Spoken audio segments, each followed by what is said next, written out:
L'argent est l'une des principales causes de conflit dans les couples, mais ce n'est toujours pas pour la raison que tu crois. Je suis Danielle Jennifer et bienvenue sur Investissement éternel. L'argent cause des tensions à cause du manque, à cause de la mauvaise gestion, à cause des secrets, des infidélités financières.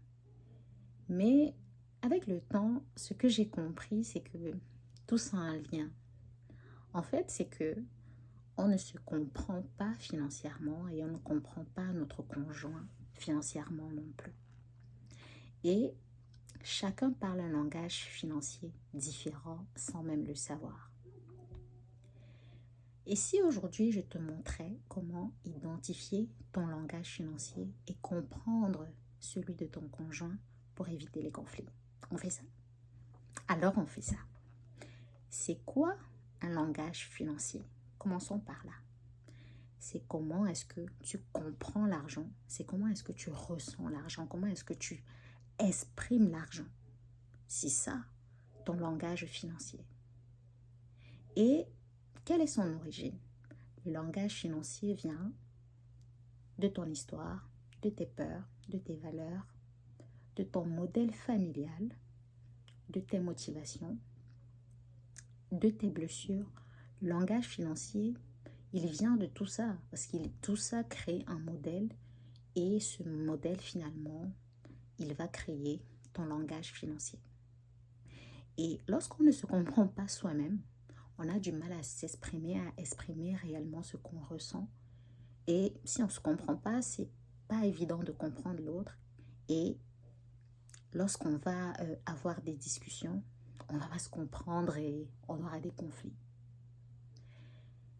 Je vais te raconter l'histoire de Gabriela et de Gabriel pour que tu comprennes mieux comment est-ce que les conflits se créent à cause du langage financier.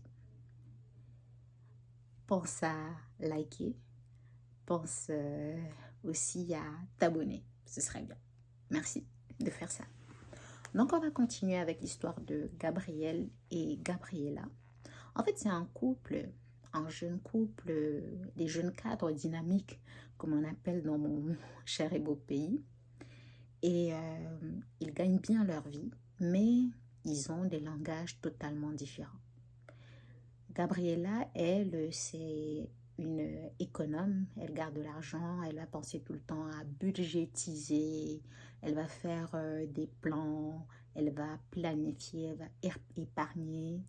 Donc, c'est une anticipatrice, si je peux me permettre le mot. Mais Gabriel, lui, c'est un bon vivant. Lui, il exprime son amour avec la générosité, il aime vivre au moment présent, il aime les plaisirs. Et quand ils se sont rencontrés, c'était le match parfait. Pourquoi? Parce que, vous savez, quand on est économe, on va se faire le moins plaisir possible. Si à côté de ça, on est un économe sauveur, on va se faire le moins plaisir possible, on va économiser, on va planifier, on va souvent avoir de vieux vêtements, on va se dire ok, je vais les changer après, et on ne veut pas les changer parce qu'on est dans l'économie, on ne sait pas ce qui va se passer demain, on est tout le temps dans la planification. Gabriela, elle était comme ça. Et Gabriel, lui, on est tout le temps en train de claquer de l'argent parce qu'il faut vivre, on se sent à l'aise comme ça, on profite de la vie comme ça. Et quand ils se rencontrent, pourquoi c'est le match parfait? Parce que Gabriela permet à Gabriel de s'acheter un terrain, de pouvoir avoir des économies qu'il n'avait pas. Il sent qu'il construit quelque chose. Il sent qu'il est en train d'avancer dans sa vie. Et ce sont des choses que tout seul, il n'arrivait pas à faire. Et Gabriel, lui, qui est quelqu'un qui claque, qui vit le moment présent, il sort avec Gabriela, il fait Gabriela voyager, il lui fait plein de cadeaux, il permet que Gabriela finalement déménage, il lui achète plein de nouveaux trucs et c'est parfait parce que chacun est content de ce qui se passe en fait. C'est pas parce que tu as un langage financier que tu détestes totalement le langage financier de l'autre parce que ce que tu es t'empêche souvent de te faire plaisir ou te fait trop te faire plaisir et tu as besoin que Tu as besoin d'autre chose. Et c'est ce que chacun apportait dans la vie de l'autre. Donc, on a Gabriella qui a apporté ça, ce sentiment d'évolution chez Gabriel. Et Gabriella avait l'impression que voilà quelqu'un qui me permet de faire finalement plein de choses que je n'arrivais pas à faire. Et c'est parfait. Ils se rencontrent comme ça et c'est beau et ils décident de se marier. Et on sait qu'ils vont continuer à se compléter comme ça. Enfin, c'est ce qu'on se dit. Mais au bout de 3 mois de mariage, est-ce qu'il y a toujours de l'amour? Oui, mais il y a des conflits. Gabriella ne comprend pas ce qui se passe. Gabriel ne comprend non plus ce qui se passe. Ils n'ont pas changé. Ils s'aiment toujours autant. Ils font toujours les mêmes choses. Gabriella économise toujours, elle planifie toujours. Gabriel, lui, il est toujours bon vivant. Mais en fait, ça crée des problèmes. Leur langage financier. Gabriel, il rentre du travail et lui, il veut faire plaisir à sa femme et il lui dit, ok, je sens que tu es fatigué, on va voyager. On va aller se faire plaisir. Gabriella lui dit, tu dépenses trop. On ne peut pas continuer comme ça. En fait, c'est ce qu'elle dit. Mais ce qu'elle veut dire au fond d'elle, c'est j'ai peur, j'ai besoin de me sentir en sécurité. J'ai besoin de nous protéger. Je ne veux pas qu'on soit en difficulté. C'est ce qu'elle veut dire. Mais elle dit, tu dépenses trop, on ne peut pas continuer comme ça. Et ce que Gabriel, lui, il entend, c'est tu es irresponsable, tu ne sais pas gérer, tu ne contrôles rien et il comprend, tu veux m'empêcher de profiter de la vie. Donc tu me contrôles et tu veux m'empêcher de contrôler, de profiter de ma vie. C'est ce que lui on entend. Résultat, Gabriel, lui, à un moment, il va commencer à faire des dépenses cachées parce que quand il dépense, sa femme, elle est toujours en train de lui dire que tu dépenses trop.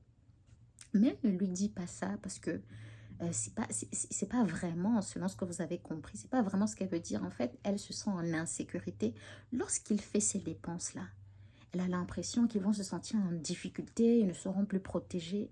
C'est exactement ce elle veut exprimer, mais elle n'arrive pas à l'exprimer parce qu'elle ne se connaît pas, elle ne connaît pas quel est son langage. Et ce jour, Gabriel, lui, il ne se laisse pas faire. Des fois, quand le conflit commence à s'installer, mais ce jour, il lui dit, on travaille dur, on peut bien se faire plaisir. En fait, ce qu'il veut dire, c'est, j'ai besoin de joie, ma chérie.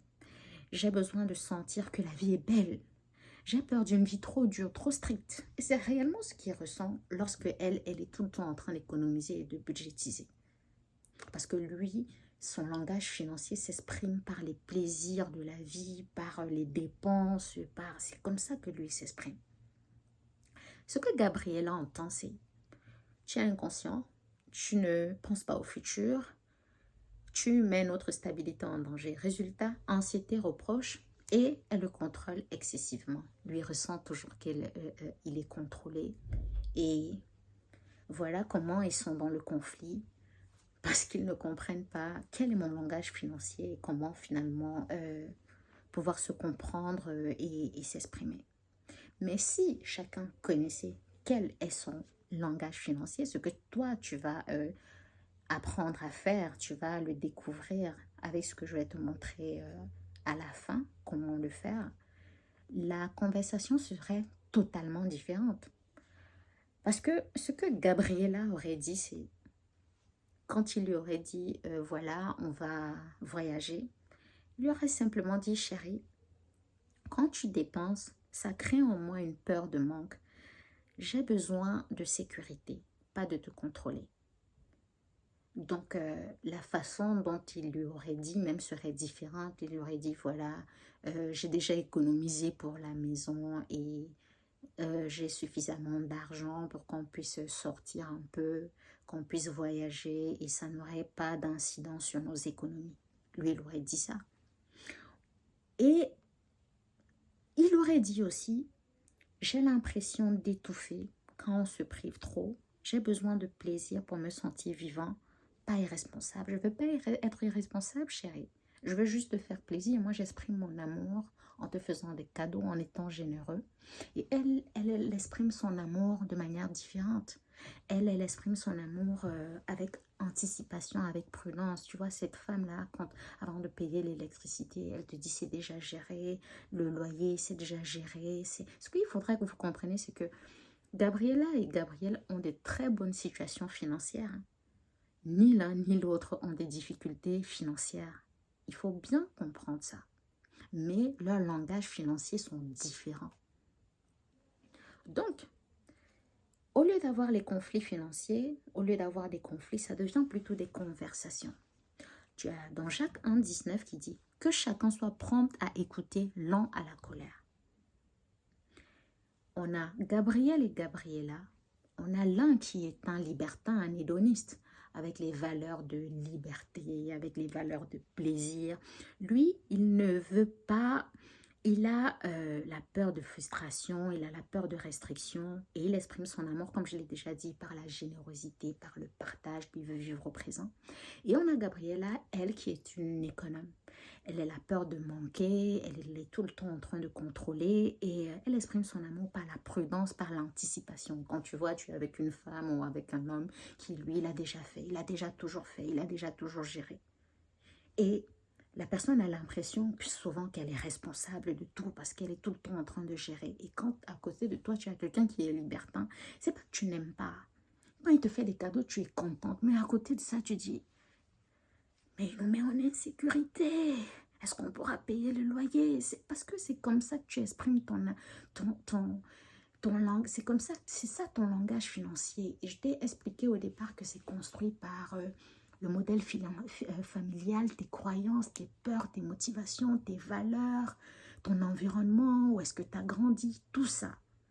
Et c'est important de savoir qu'il n'y a pas de bon, il n'y a pas de mauvais langage financier.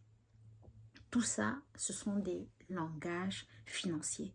On ne va pas dire non, le libertin, il est bon, l'économe, elle est bonne. Et il y a plusieurs autres langages financiers comme ça. Si tu voudrais que je fasse une vidéo spécifiquement sur les langages financiers, tu le mets en commentaire. Je ferai une vidéo pour ça. Mais il faudrait que tu le mettes en commentaire. Et le langage financier, moi, je ne vais pas te dire que c'est un sauveur. Il va venir tout résoudre. Non, c'est un traducteur. Il vous permet de vous comprendre.